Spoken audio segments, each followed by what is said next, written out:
क्या कहेंगे जिस तरीके से चुनाव आयोग ने जो वोटर लिस्ट में पुनरीक्षण की मांग की है उसको लेकर क्या कहेंगे आप? देखिए, ये प्रजातांत्रिक व्यवस्था है देश में और उसको एनडीए गठबंधन की सरकार है, केंद्र में भी सरकार है और बिहार में भी सरकार है।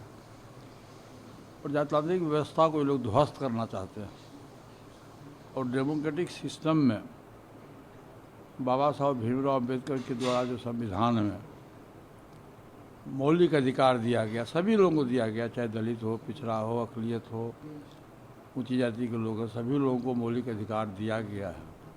उस मौलिक अधिकार को ये लोग समाप्त करना चाहते हैं, जिसका उदाहरण है कि जैसे लोकसभा का चुनाव हुआ उस समय ही मतदाता सूची में संशोधन करने की जो बात है ये वो होना चाहिए था। यदि उस समय आपने नहीं किया तो कम से कम लोकसभा चुनाव के बाद तो निश्चित रूप से करना चाहिए था। अभी 14-15 महीना बीत गया लोकसभा चुनाव के बाद, उसमें भी आपने नहीं किया। फिर बाद में विधानसभा का चुनाव हुआ दिल्ली में, उसमें भी आपने नहीं किया। और अब बिहार का जब चुनाव हो रहा है तो उसमें आप प्रशासन के बल पर, चुनाव आयोग के बल पर अब बिहार के मतदाता को मौलिक अधिकार से वंचित करना चाहते हैं।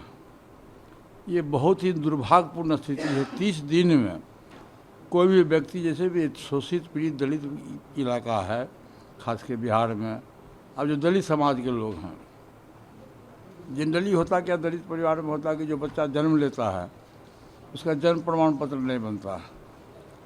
अब 30 दिन में वो जन्म प्रमाण पत्र कहाँ से बनाएगा, जाति प्रमाण पत्र कहाँ से बनाएगा, आवासीय प्रमाण पत्र कहाँ से बनाएगा? ये मजबूरी है। और ख़ास के बिहार में अभी देखिए भाई साहब कि पूरा बिहार का जो इलाका है, नॉर्थ बिहार जो है, वो बाढ़ के चपेट में है।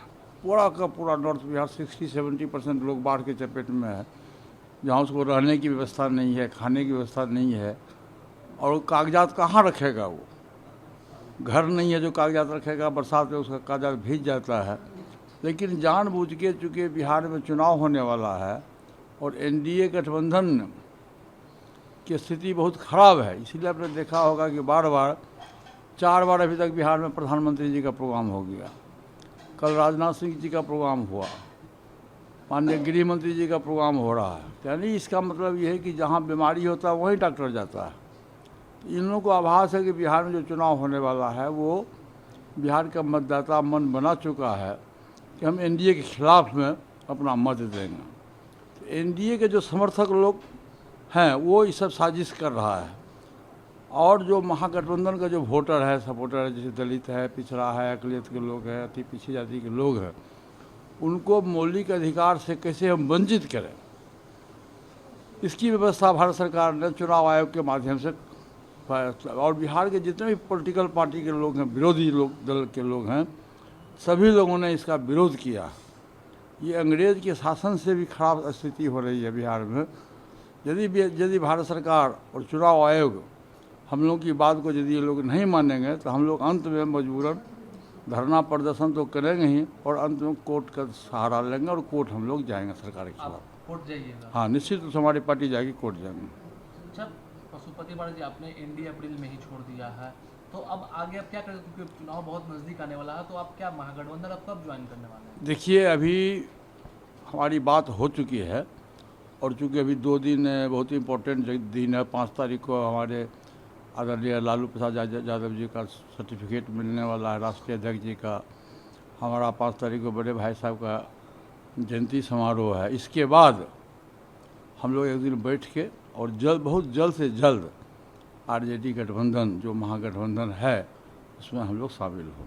क्या पशुपति पारस कितने सीट का डिमांड? देखिए, सीट का अभी सवाल नहीं है भाई साहब। आपने देखा होगा कि भाजपा सबसे बड़ी पार्टी है, एनडीए है, कांग्रेस है, आरजेडी, किसी भी दल में अभी सीट का समझौता नहीं हुआ। पहले हो जाए कि हम गठबंधन के पार्ट हैं, फिर जहाँ जो इसका अधिकार बनेगा। मेरा एक प्रिंसिपल है, देखिए हम लोग 77 से विधायक रहे हैं, 48 वर्ष हो गया विधायक बने हुए, तो हम लोग संगठन करता रहे हैं और जानते हैं कि संगठन में क्या मजबूरी होती है।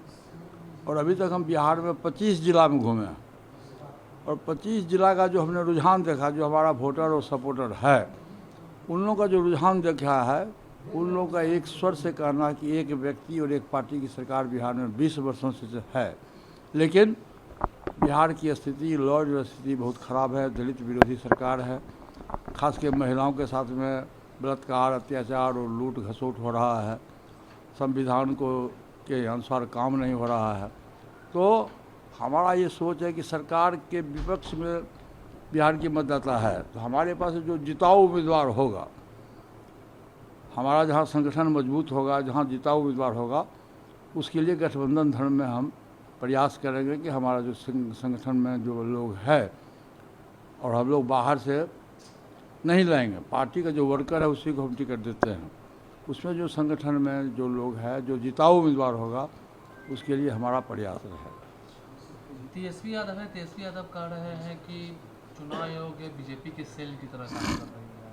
मैं तो खुद कह रहा हूँ, इतना देर से मैं बोला हूँ कि मैं तो खुद कह रहा हूँ कि प्रशासन के बहाने चुनाव आयोग को निष्पक्ष होना चाहिए, लेकिन चुनाव आयोग आज की तारीख में जो एनडीए की सरकार, भारत सरकार में, उसके कहने पर चुनाव आयोग काम कर रही है, जो भविष्य के लिए और संविधान के हित की बात नहीं है। तो मैं खुद भी बोल रहा हूँ कि शोषित, दलित, पिछड़ा के अधिकार का आप हनन करिएगा। यदि 30 दिन में आप मांग रहे हैं तो 30 दिन में तो संभव नहीं है कि 2003 में जो बच्चा पैदा लिया, 2000 ईस्वी में जो बच्चा पैदा लिया और आज 2025 है, उसका सर्टिफिकेट कहाँ से लाएगा, वो जन्म प्रमाण पत्र कहाँ से लाएगा, आवासीय प्रमाण पत्र कहाँ से लाएगा, आधार कार्ड कहाँ से लाएगा, ये संभव नहीं है। इसलिए भारत सरकार गरीब गुरबा लोगों को मौलिक अधिकार से वंचित करना चाहती है।